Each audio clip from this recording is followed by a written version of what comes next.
جب سورج لپیٹ لیا جائے گا اور جب تارے بے نور ہو جائیں گے اور جب پہاڑ چلائے جائیں گے اور جب بیاہنے والی اونٹنیاں یوں ہی چھوڑ دی جائیں گی اور جب وحشی جانور جمع کیے جائیں گے اور جب سمندر آگ ہو جائیں گے اور جب روحیں جسموں سے ملا دی جائیں گی اور جب اس بچی سے جو زندہ دفنا دی گئی ہو پوچھا جائے گا کہ وہ کس گناہ کے سبب قتل کر دی گئی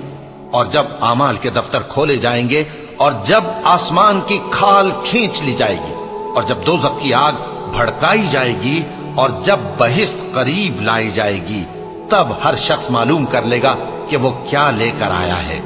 بس میں ان ستاروں کی قسم کھاتا ہوں جو پیچھے ہٹ جاتے ہیں اور جو سیر کرتے اور غائب ہو جاتی ہیں، اور رات کی قسم جب وہ پھیلنے لگتی ہے، اور صبح کی قسم جب وہ نمودار ہوتی ہے، کہ بے شک یہ قرآن اس فرشتہ عالی مقام کا سنایا ہوا پیغام ہے